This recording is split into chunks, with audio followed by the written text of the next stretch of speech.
Engineering اور medical یا دوسرے شعبے کی سکلز ایجاد ہوئی ہیں یا نہیں. جو اس کے نالج تھا اس نے ارادے میں آیا، اپنے ارادے میں، اپنے جذبات میں اس کو انجینئرنگ کو، میڈیکل کو لے کر آیا یا نہیں. پھر دیکھا جائے گا کہ وہ جو انجینئر ہولڈر، ڈگری ہولڈر ہے، جو میڈیکل کا ایک اس کے پاس ایک ڈگری ہے، جو ارادہ بھی رکھتا ہے، آیا اس کو کر بھی سکتا ہے یا نہیں.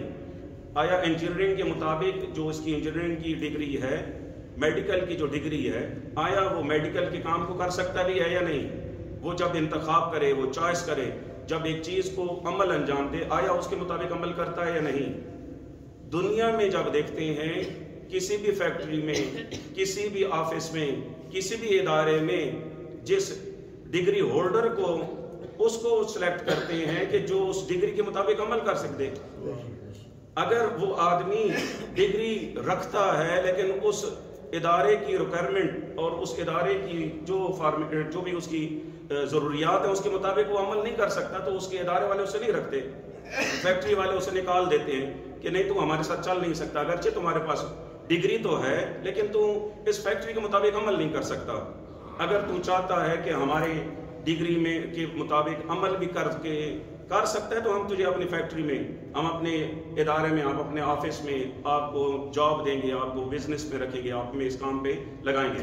لیکن اگر آدمی یہ دعویٰ کرتا رہے کہ میں اس فیلڈ میں واقعاً علم رکھتا ہوں لیکن اس کے علم کے ساتھ اس کا ارادہ نہ ہو، اس کا ارادہ اور اس کے علم کے درمیان ٹیلی نہ ہو رہا ہو، اس کے علم اور اس کے ارادے اور اس کے انتخاب کے درمیان یکسانیت نہ ہو، ایک فارمیٹ پہ نہ آ رہے ہوں، ایک لائن پہ نہ آ رہے ہوں. اگر اس کا علم کچھ اور ہو، اس کی پریکٹیکل لائف کچھ اور ہو، اس میں اگر تضاد ہو، وہ کبھی بھی اپنی اس فیلڈ میں کامیاب نہیں ہو سکتا. جو زمانے جاہلیت تھا، زمانے جاہلیت کے اندر یہ تین بڑی مشکلیں تھیں، ان تینوں میں افتراق تھا. ان کے علم کو دیکھیں، ان کی جو علمی سطح تھی، جو نالج کی لیول تھا، وہ نالج کا جو لیول تھا وہ وہم اور خیال کے ساتھ. ان یتبعون الا الظن، وہ ان کا جو علم تھا وہ وہم و خیال کے مطابق تھا. دوسرا جو ان کا انتخاب جو تھا، ارادہ جو تھا، وہ ارادہ غضب اور شہوت کے ساتھ تھا.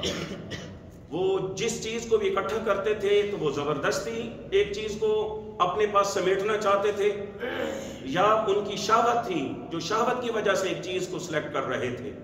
ان کا جو ارادہ اور جو جذبہ تھا وہ جذبے کے اندر شہوت اور غضب تھا.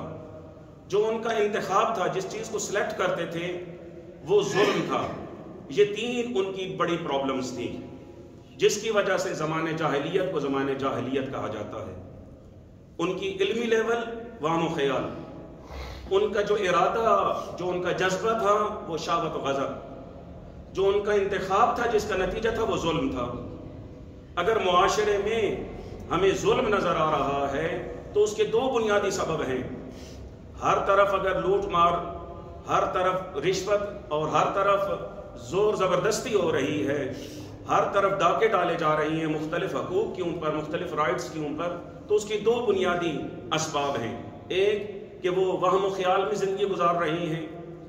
نمبر دو، ان کے جو ارادے ہیں، جو ان کے جذبات ہیں، جو ان کے احساسات ہیں، وہ شہوت اور غضب کے ساتھ ہیں، جس کے نتیجے میں جو وہ کام کر رہی ہیں، وہ جو کچھ کر رہی ہیں، وہ ظلم کر رہی ہیں. یہ زندگی ان کی پوری کی پوری دنیا انہوں نے جہنم بنائی ہوئی ہے.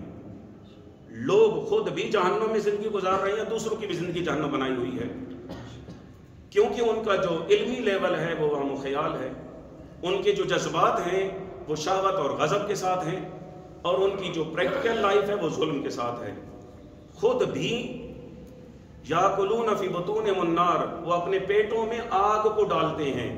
وہ کھانے کو نہیں ڈالتے، روٹی کو نہیں ڈالتے، بلکہ ان کے پیٹوں میں جو ڈالا جا رہا ہے وہ جہنم ڈالی جا رہی ہے. وہ اپنے پیٹوں میں جہنم ڈالتے ہیں. ان کا وجود ہی جہنمی ہے. کیوں؟ وہ ظلم کے ساتھ زندگی گزار رہی ہیں. یہ ان کے جو اعمال ہیں وہ ظلم والے ہیں. یہ دنیا انہوں نے جہنم بنائی ہوئی ہے. کوئی دنیا آرام سے زندگی نہیں گزار پاتا. نبی اکرم صلی اللہ علیہ وسلم نے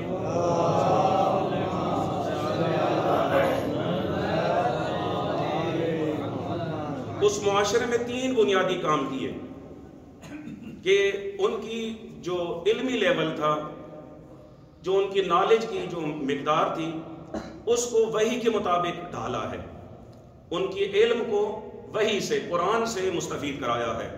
اس معاشرے میں جو وہاں پر نالج پھیلایا، جو نصاب تعلیم مہیا کیا، وہ نصاب تعلیم قرآن رکھا، اس معاشرے کو تعلیم کے نور سے منور کیا۔ ان کی جو علمی لیول تھا وہ قرآن مجید تھا، ان کے جو ارادے اور ان کے جذبات تھے وہ عقل و شعور رکھا، نہ کہ شہوت و غضب رکھا۔ ان کی علمی معیار قرآن مجید رکھا، ان کے جذبات کو عقلانی بنایا، نہ کہ شہوانی نہ غضبانی، شہوت و غضب کے ساتھ نہیں، بلکہ 2 + 2 4 کے مطابق، عقلی معیارات کے مطابق، اس کے مطابق انہوں نے اس معاشرے کو ڈھالا، اور ان کے انتخاب اور ان سلیکٹ کو ظلم کے بجائے عادل کے مطابق اس معاشرے میں عدالت کی احیاء کیا، عدالت اجتماعی کو، انسانی حقوق کے مساوات کا اس معاشرے میں احیاء کیا۔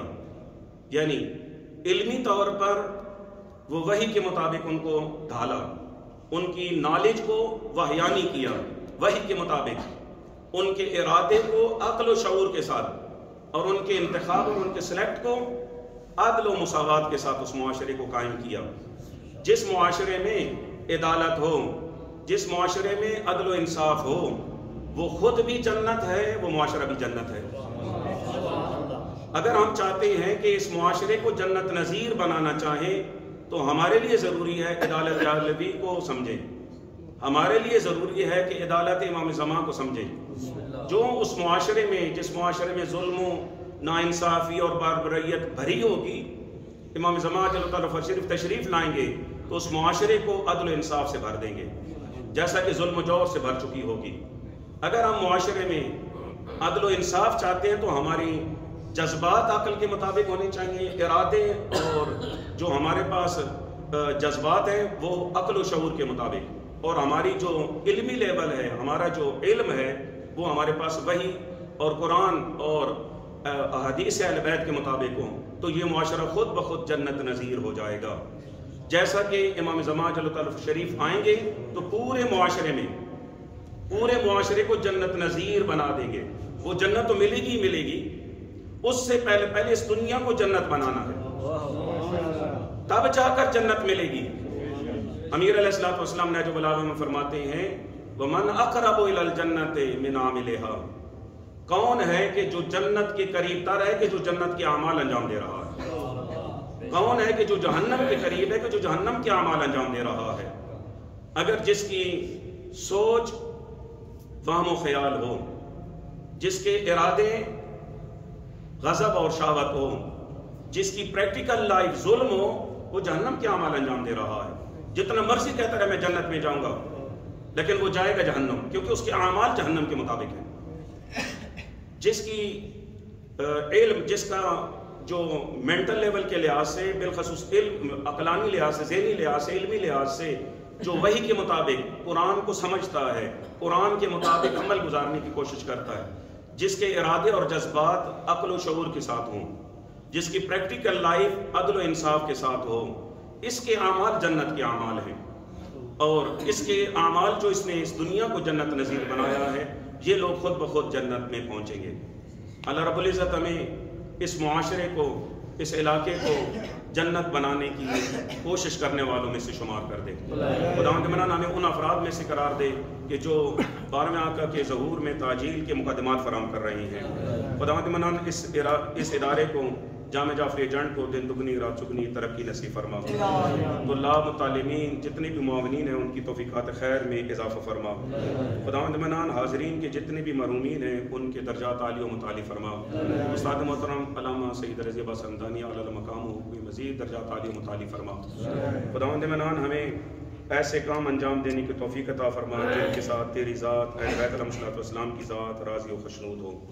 خداوند منان ہمیں اس ظلم و بربریت سے ہمیں دور رکھ۔ خداوند منان ہمارے اعمال اہل بیت علیہ الصلوۃ والسلام کے عین مرضی کے مطابق ہم اعمال انجام دیں۔ خداوند منان جو ہمارے لیے برائی کا ارادہ رکھتے ہیں، خدا تو بھی ان کے ساتھ ویسا ہی مکر کا اور برائی کا ارادہ فرما۔ خداوند منان ہمیں اپنے بندوں میں قرار دے کہ جن کا نصیب بہتر ہے، جو تیری منزلت کے تیرے قریب ہیں۔ خداوند منان ہمیں ان لوگوں میں سے قرار دے کہ جو اپنی زبان سے تیرے ذکر میں مصروف ہیں۔ خداوند منان ہمارے دلوں کو اپنی محبت کا اسیر بنا دے۔ خداوند منان ہماری دعاؤں کو قبول فرما۔ خدا